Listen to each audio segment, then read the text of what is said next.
fatal lagi adalah ketika kita membakar lahan, kemudian kena ke lahan tetangga kita. Belum lagi kita berurusan dengan polisi, belum lagi kita tetangga kita minta ganti rugi. Nah itu kan repot jadi urusannya Pak. Kalau tidak itu bisa diselesaikan, kita dikurung. Karena sanksi ganti rugi kan luar biasa, 1-3 miliar kan, besar itu.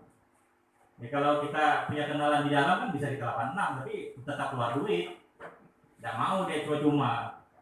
Kita backing siapapun tetap kita dimintai duit. Ya salah satu upaya untuk pencegahan selain dengan cara-cara yang sudah disampaikan oleh Pak Badri kemarin pada saat di Pekanbaru, ya kita ada upaya dengan melakukan penyekatan parit atau kanal. Upaya itu digunakan untuk meningkatkan debit air di kanal tersebut sehingga lahan di sekitar debit parit tersebut menjadi lebih basah. Nah, kemudian ada beberapa titik di sini sekitar 2018 ada dibuat embung desa. Itu 3 titik kemarin di Desa Muntialo yang sama-sama kita ketahui di pinggir jalan. Kemudian di Pramuka Raya di belakang ada embung desa, itu mudah-mudahan terawat embung desa. Itulah guna dan fungsi nanti ketika ada kebakaran hutan lahan itu kita gunakan untuk teman-teman dari BPBD dan Damkar untuk menyemprot, karena pada saat 2015 itu kita turun ke tempat kebakaran itu paritnya tidak ada airnya. Nah, itu yang kacau kalau pas kemarau itu. Dari mana kita dapat air? Kalau sekitar pinggir jalan kita masih bisa disupport sama Petrocina. Mereka itu ada punya tangki sekitar 10.000 satu tangki, jadi bisa berjam-jam untuk support ke dalam ke mesin kita. Tapi kalau pas ke dalam terjadi kebakaran lahan, kita tinggal berdoa aja di rumah kan. Nah, kita tengok sambil nangis kan, paling seperti itu. Apalagi lahan yang baru dibuka baru setahun ditanami sawit atau ditanami pinang kan, kesian.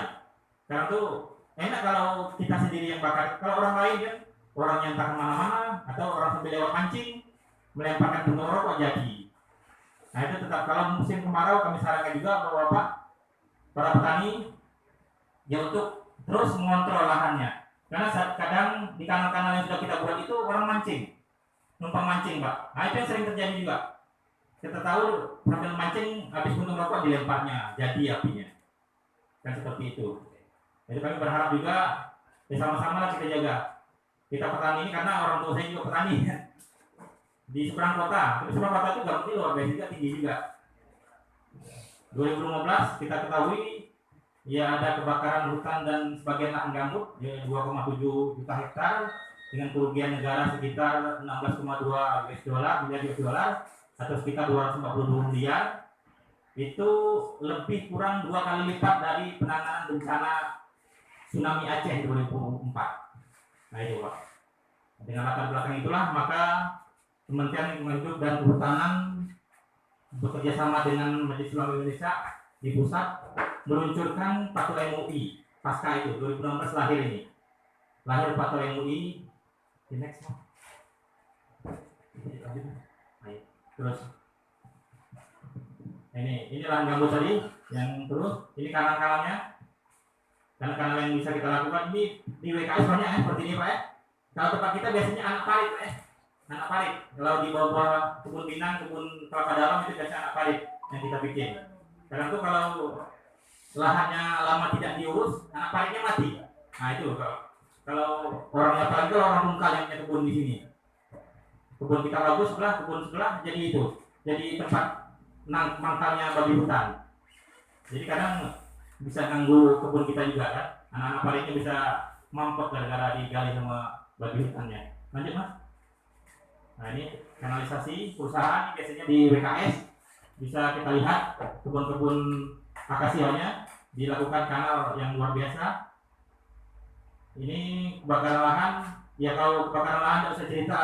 Kalau melihat orang nangis tua di kebun ya kemarin lah kami menyaksikan sendiri. Karena kesian baru punya kebun 15 baris tahu terbakar semua kan kacau. Nah nunggu lagi berapa bulan kemudian baru bisa ditanam atau mau bibit dulu beli bibit lagi ya.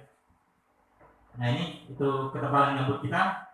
Kalau yang sudah kami perhatikan kalau kami pantau di Muntialo itu sekitar Betara 10 itu kurang lebih 1-2 meter Pak kedalamannya Pak. Itu kita gali tidak ketemu lihatnya. Akar semua isinya. Susah matikannya. Kita tembak ke dalam, ya tahunya sebelah sana udah muncul api lagi. Seperti itu. Tempat kita memang dari mulai Serdang, Sungai Serdang tarik ke sini sampai ke Pancasila itu belakang itu gambut semua. Sering sekali terjadi kebakaran lahan. Itulah yang memang perlu kita perhatikan. Ya kalau di pinggir jalan masih bisa kita support dengan menyemprotkan air, tapi kalau sudah di agak ke dalam kan ya mau tidak mau kita sendiri yang matikan dengan tenaga yang terbatas, dengan kemampuan terbatas. Ya kalau mengerjakan kebun orang ya masalah, misalnya kalau kebun kita sendiri kan kesian anak istri kan cari makannya dari hasil pinang itulah, dari hasil sawit itulah. Kalau lahan terbakar ya harus mencari penghasilan yang lain, kecuali yang memang toking betul gitu kan, seperti itu ya Bapak. Berdasarkan itu tadi lah, maka Fatwa MUI nomor 30 tahun 2016 itu lahir di tahun 2016 yang merupakan bagian dari regulasi hukum perbuatan pembakaran hutan dan lahan dan cara mengendalikannya. Itu inti dari isi fatwa tersebut.